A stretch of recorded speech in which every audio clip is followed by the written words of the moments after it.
Hi viewers, welcome to ಸುಷ್ಮಿ ಅಡುಗೆ ಮನೆ. ಇವತ್ತು ನಾನು ಮಾಡ್ತಿರೋದು ಗೋಧಿ ಹಿಟ್ಟು ಬಲಿಸಿ ಬನ್ ಮಾಡ್ತಿದ್ದೀನಿ. ಬನ್ನಿ ಹೇಗೆ ಮಾಡೋದು ಅಂತ ನೋಡೋಣ.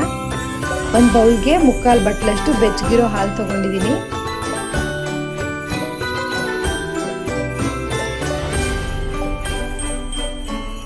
ಎರಡು ಸ್ಪೂನು ಸಕ್ಕರೆ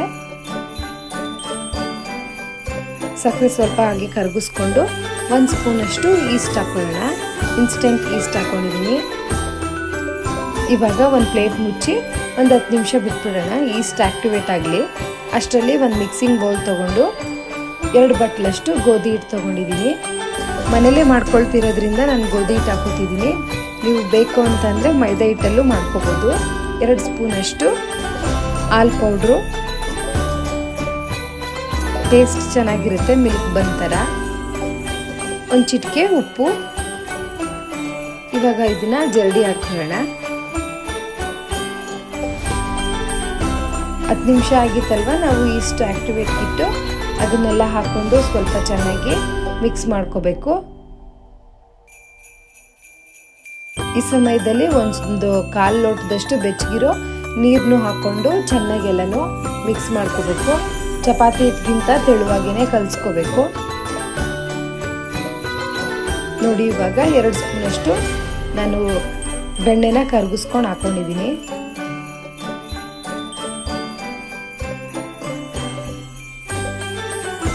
ಬೆಣ್ಣೆ ಹಾಕ್ಕೊಂಡು ಎಲ್ಲನೂ ಒಂದ್ಸಲ ಚೆನ್ನಾಗಿ 1-2 ರಿಂದ 3 ನಿಮಿಷ ಚೆನ್ನಾಗಿ ನಾದ್ಕೋಬೇಕು.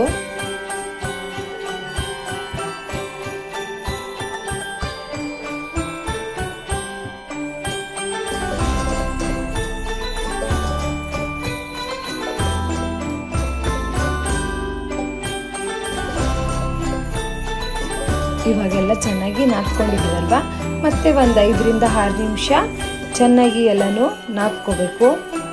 ನಾನು ಚಪಾತಿ ಮಣೆ ಮೇಲೇ ಇಟ್ಕೊಂಡು ನೀಟಾಗಿ ಎಲ್ಲನೂ ನಾದಿಸ್ಕೋತೀನಿ.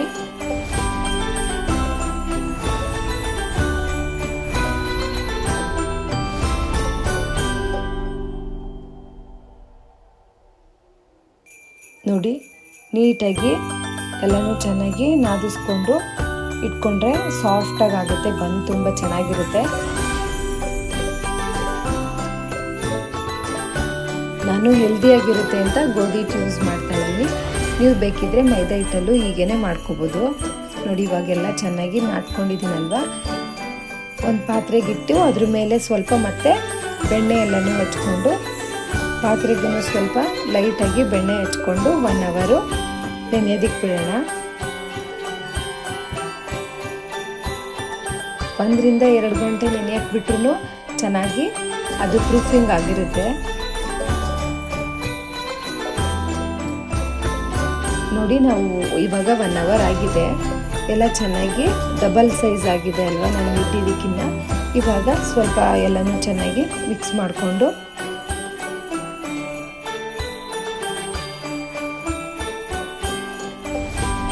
ಮತ್ತೆ ಒಂದ್ಸಲ ಹಾಗೆಯೇ ಎಲ್ಲನೂ ಚೆನ್ನಾಗಿ ನಾದ್ಕೊಂಡು ಸಾಫ್ಟ್ ಮಾಡಿಕೊಂಡು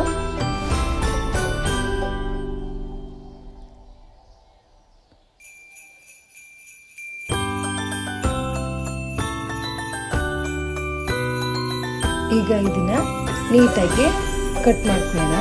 ಎಲ್ಲನೂ ಒಂದೇ ಸೈಜ್ ಬರೋ ಥರ ಕಟ್ ಮಾಡಿಕೊಂಡ್ರೆ ಬೇಯೋಕ್ಕೆ ಎಲ್ಲ ಒಂದೇ ಟೈಮ್ಗೆ ಎಲ್ಲನೂ ಬೇಯುತ್ತೆ.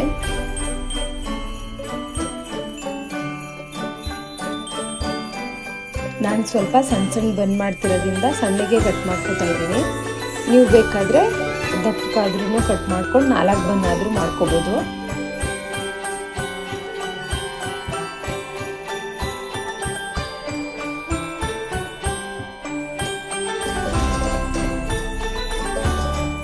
ನೀಟಾಗಿ ಮೇಲ್ಗಡೆ ಎಲ್ಲ ನೈಸಾಗಿ ಬರೋ ಥರ ನೀಟಾಗಿ ಉಂಡೆ ಕಟ್ಕೋಬೇಕು.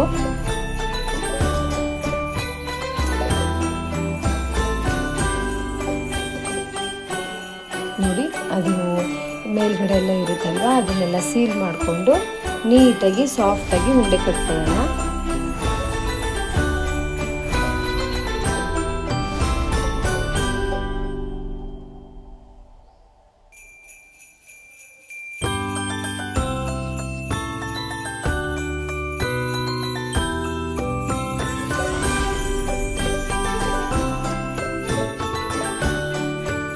ನೋಡಿ ಇವಾಗ ಉಂಡೆ ಈ ಥರ ನೈಸಾಗಿ ಬರೋ ಥರ ಉಂಡೆ ಕಟ್ಕೊಂಡು ಬಟರ್ ಶೀಟ್ಗೆ ಸ್ವಲ್ಪ ಎಣ್ಣೆ ಏನಾದರೂ ಹಚ್ಕೊಂಡು ಒಂದು ಅಲ್ಯೂಮಿನಿಯಂ ಪ್ಲೇಟ್ ತೊಗೊಂಡಿದ್ದೀನಿ ನಾನು.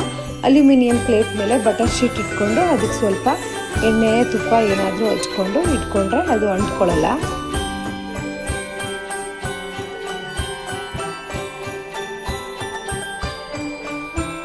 ನೋಡಿ ನೀಟಾಗಿ ಎಲ್ಲನೂ ಉಂಡೆನೂ ಈ ಥರನೇ ಮಾಡಿಕೊಂಡು ಮತ್ತೆ ಒಂದು ಬಟ್ಟೆ ಮುಚ್ಚಿ ಒಂದು ಅರ್ಧ ಗಂಟೆ ಇಟ್ಬಿಡೋಣ. ಇವಾಗ ಅರ್ಧ ಗಂಟೆ ಆಗಿದೆ ನೋಡಿ, ನಾನು ಇಟ್ಟಿದ್ದಕ್ಕಿಂತ ಡಬಲ್ ಸೈಜ್ ಆಗಿದೆ ಅಲ್ವಾ. ಇವಾಗ ಮೇಲ್ಗಡೆ ಸ್ವಲ್ಪ ಹಾಲು ಅಥವಾ ನೀರೇನಾದರೂ ಹಚ್ಕೊಂಡು ಬೇಯಕ್ಕಿಡಬೇಕು. ಬನ್ ಮೇಲ್ಗಡೆ ಲೈಟ್ ಬ್ರೌನ್ ಕಲರ್ ಬರುತ್ತೆ, ಗೋಲ್ಡನ್ ಬ್ರೌನು. ಅದಕ್ಕೆ ಮೇಲ್ಗಡೆ ಸ್ವಲ್ಪ ಹಾಲು ಅಥವಾ ನೀರೇನಾದರೂ ಹಚ್ಕೊಂಡ್ರೆ ನೀಟಾಗಿ ಆಗುತ್ತೆ.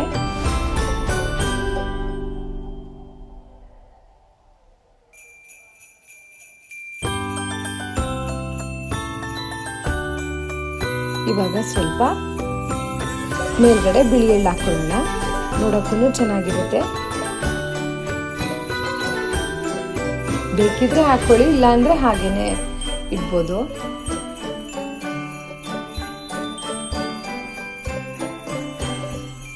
ಇವಾಗ ನಾನು ಮುಂಚೆನೆ ಒಂದು 10 ನಿಮಿಷ ಒಂದು ಕಡಾಯಿನ ಬಿಸಿಗಿಟ್ಕೊಂಡಿದ್ದೆ. 10 ನಿಮಿಷ ಎಲ್ಲ ಚೆನ್ನಾಗಿ ಬಿಸಿ ಆದಮೇಲೆ ಇದನ್ನ ಇಟ್ಟು ಒಂದು 15ರಿಂದ 20 ನಿಮಿಷ ಮೀಡಿಯಮ್ ಫ್ಲೇಮಲ್ಲೇ ಬೇಯಿಸ್ಕೊಂಡ್ರೆ ನೋಡಿ ಬನ್ನೆಲ್ಲ ರೆಡಿ ಆಯಿತು. ಕಲರ್ ಎಲ್ಲ ಎಷ್ಟು ಚೆನ್ನಾಗಿ ಬಂದಿದೆ, ಬನ್ನೆಲ್ಲ ನೀಟಾಗಿ ಬೆಂದಿರುತ್ತೆ. ಇವಾಗ ಫ್ಲೇಮ್ನ ಆಫ್ ಮಾಡ್ಕೊಳ್ಳೋಣ.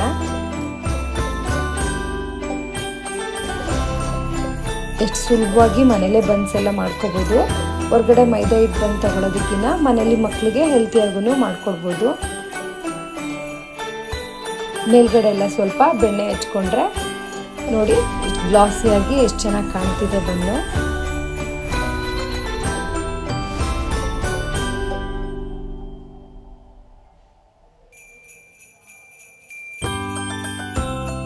ತುಂಬ ಸಾಫ್ಟಾಗೂ ಬರುತ್ತೆ. ನೀವು ಒಂದ್ಸಲ ಟ್ರೈ ಮಾಡಿ. Thank you.